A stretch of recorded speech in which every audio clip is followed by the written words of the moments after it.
മോഹൻലാലും മമ്മൂട്ടിയും ഒന്നിക്കുന്ന മൾട്ടി സ്റ്റാർ ചിത്രമായ പേട്രിയറ്റ് ആണ് സോഷ്യൽ മീഡിയയിൽ ചർച്ചാ വിഷയം. മഹേഷ് നാരായണൻ സംവിധാനം ചെയ്യുന്ന ചിത്രം വമ്പൻ ബജറ്റിൽ ആക്ഷൻ മോഡിലാണ് ഒരുക്കുന്നത്. കുഞ്ചാക്കോ ബോബൻ, ഫഹദ് ഫാസിൽ, നയൻതാര തുടങ്ങിയവരും സിനിമയിലെ ഭാഗമാണ്. ചിത്രത്തിന്റെ ഷൂട്ടിംഗ് ഇപ്പോൾ നടക്കുകയാണ്. സിനിമയുടെ ചിത്രീകരണത്തെക്കുറിച്ചുള്ള അപ്ഡേറ്റുകളാണ് ഇപ്പോൾ പുറത്തു വരുന്നത്. ട്രാക്കർമാർ റിപ്പോർട്ട് പ്രകാരം സിനിമയുടെ 70% പൂർത്തിയായിട്ടുണ്ട്. ലഡാക്ക് ഷെഡ്യൂളിന് ശേഷം സിനിമയുടെ അടുത്ത ഷെഡ്യൂൾ സെപ്റ്റംബറിൽ ആരംഭിക്കും. യുകെയിലും കേരളത്തിലുമായിട്ടാണ് സിനിമയുടെ ബാക്കി ഭാഗങ്ങൾ ഇനി ചിത്രീകരിക്കാനുള്ളത്. മോഹൻലാലിന് ഇനി 20 ദിവസത്തോളം ചിത്രീകരണം ബാക്കിയുണ്ടെന്നാണ് റിപ്പോർട്ടുകൾ.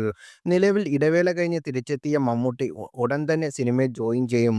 80 കോടിയുടെ നിർമ്മാണ ചെലവ് പ്രതീക്ഷിക്കുന്ന ചിത്രത്തിന്റെ രചനയും മഹേഷ് നാരായണൻ തന്നെയാണ്. ചിത്രത്തിന്റെ ഛായാഗ്രഹണം ബോളിവുഡിന്റെ പ്രശസ്ത ഛായാഗ്രഹകൻ മനോജ് നന്ദനാണ്.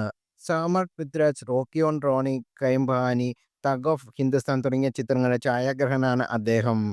ആൻഡ്രൂ ജോസ് ഫിലിം കമ്പനിയുടെ ബാനറിൽ ആൻഡ്രൂ ജോസഫാണ് ചിത്രത്തിന്റെ നിർമ്മാണം. CR സലീം, സുഭാഷ് ജോർജ് എന്നിവരാണ് സഹനിർമ്മാണം. Executive producer Rajesh കൃഷ്ണയാണ്.